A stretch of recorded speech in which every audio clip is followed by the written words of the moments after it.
All right, what's going on? Welcome back to the Insight with Irv show. Look, I have to be honest with you guys. I don't think that I've been honest, at least up to this point, regarding the subject matter that we are about to cover here in this episode. And by the way, if this is your first time listening, then welcome to the Insight with Irv show, where we cover all things entrepreneurship.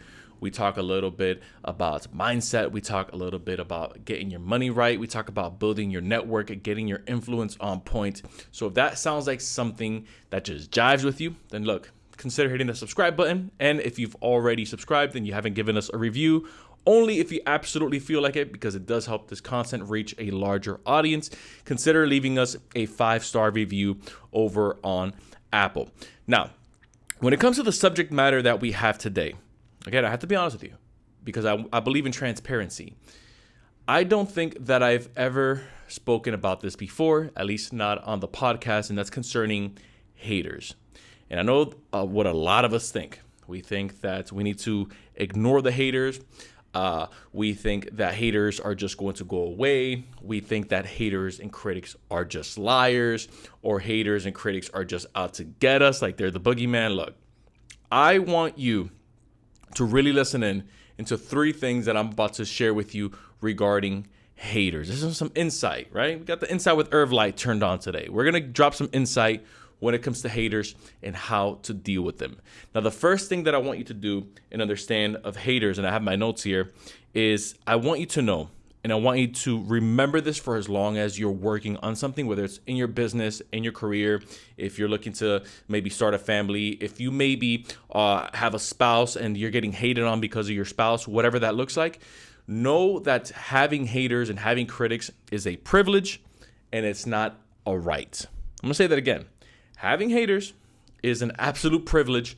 It's not a right. You actually have to earn the desire for someone to hate on you. And I think that this is such an interesting thought, because I think that far too many of us, we automatically want to fly under the radar and we don't want to get hated on. Or we start to wonder, why do these people dislike me if I haven't done anything to them?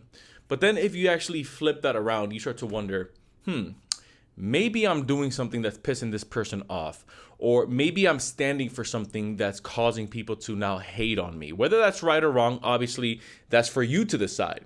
But this is more so around the aspect of maybe you should be leveraging some of that hate and some of those comments to your favor.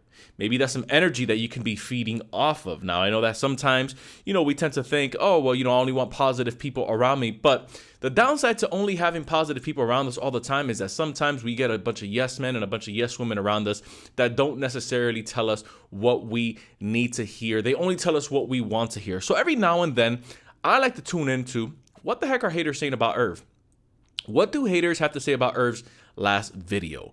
What the heck do haters have to say about maybe the new product that was launched, or possibly the last guest that we had on the show? What are haters saying about our style, our delivery? Because let me tell you, when you leverage haters and when you leverage some of that hate and some of that criticism, you actually start to see that it starts to expose and reveal some truths about you that maybe, just maybe, you hadn't had maybe or noticed that you had any exposure to.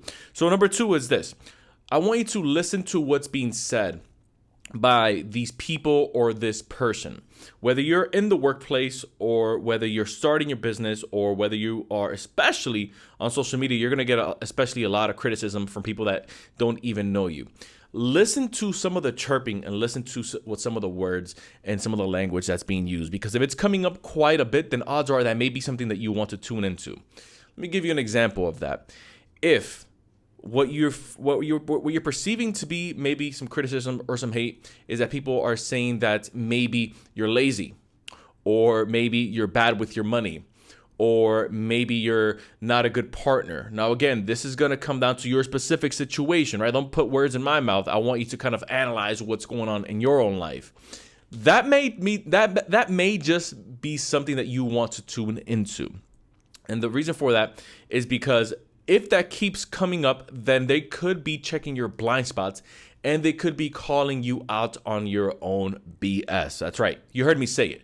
And this is why a lot of us try to call people that don't like us, haters, or they're my enemies. But this is why I actually like to lean into that, because if they're calling you lazy, then it may be time for you to analyze, am I actually lazy? Should I, maybe do a little bit more work?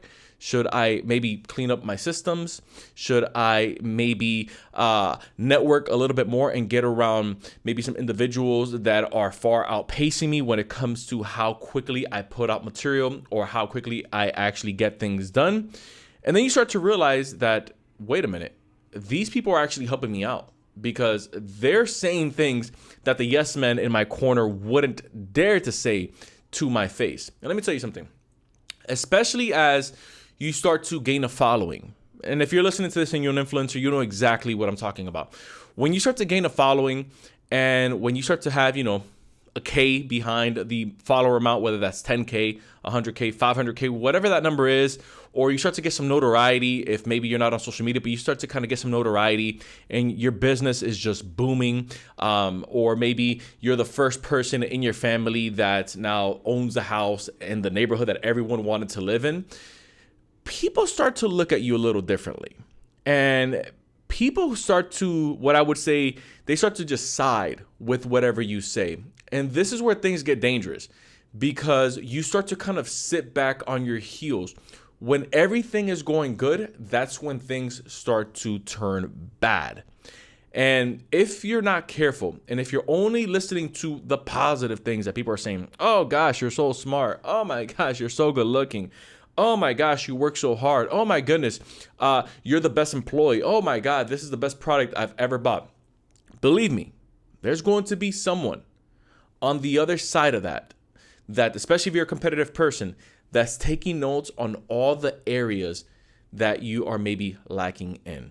And look, I know that we live in a world of abundance, and I know that we live in a world of what's yours is yours, and I believe that. But from the business side of it, and from the aspect of you getting to that next place or that next level, there's going to be someone that could possibly one-up you if you're not careful. And again, if you're in a competitive space, then this is something you want to pay attention to. But if you're on the other side and you're like, dude, I could really care less. I don't compete with anyone. I just compete with myself. Perfect. The better version of yourself needs to tap into what's not being said, because where there's silence, that's really where the lesson is held. So if everyone is saying how great you are, you need to start paying attention to, where am I missing? Where am I lacking? And this is where the haters come into play. And this is a third and final point here, because I just finished giving you all of these reasons of why you need to listen to your haters, why they could be right about your situation, why they're possibly exposing and revealing areas in your life that you need to work on. But the other side of that is you do need to differentiate the noise. What's noise and what is actual criticism or a critique that you can take and use to your advantage, and kind of flip that weapon around that was used against you and use it into your advantage. But there is going to be some noise that comes with it that you do want to be careful of, because if not, you'll drive yourself crazy. Some of that noise is you're putting up content. Somebody says you're an idiot. Somebody says, oh, this is so stupid. Someone says, oh my God, you're dumb. Why would he even post this? Or maybe you are on the verge of starting a business. Someone says, dude, that product would never work. Okay, well, let's list the reasons why. Go ahead and flat out ask the person, why wouldn't this actually work? And not that you're necessarily going to side with them, but part of that is they're going to possibly give you a list of why that maybe wouldn't work in the marketplace, or why you possibly would waste your time, or why you would waste your energy. But you want to listen very carefully, and you want to obviously kind of silence the noise. Well, we possibly... this market can't afford that price point that you're coming in at. There's no need for this product right now. There's already a bunch of people with a saturated market. You don't have the personality for it. It's already too late to get into it. That season already passed. All of these different things, if you watch it, there's maybe a half truth and a half lie. And they're kind of like the game, right? Two truths and a lie, or two lies and a truth, whatever that game is, right? Those icebreakers that we play at some of these events. And when you actually listen to what's being said, okay, there's a little bit of truth here. Maybe the market's a little saturated. Maybe this product would cost a little bit too much to launch. Or maybe I shouldn't go after this job because maybe it's a little too far from my where I stay right now, my house, my living space. Or maybe this is a lateral move. Maybe I shouldn't take this promotion. Maybe I'm just going to work an extra 40 hours and maybe only get a 2-hour bump on my salary. And so you kind of start to weigh out what's the noise and then what's the truth, and finding the silence in between of what you can actually use in your favor to obviously catapult you into that next place and into that next level. Because I've said it before and I'll say it again. You want to have haters around you because haters are going to expose and reveal weaknesses in your game and in your life that yes men will never dare to say to your face. So there you have it. If you found value in this content, consider hitting the subscribe button down below and join the Insight with Irv podcast. Again, if you enjoy content like this, then it helps us out a lot if you hit that, not only that subscribe button down below, but if you also leave us a 5-star review, because it does help this content reach a larger audience. And don't forget that this episode is sponsored by our good friends over at Amazon's Audible, where you can pick up a free book as well as enjoy a free month by hitting the link down in the description. I appreciate you guys for checking us out. Until next time, everyone, I will see you in the next episode.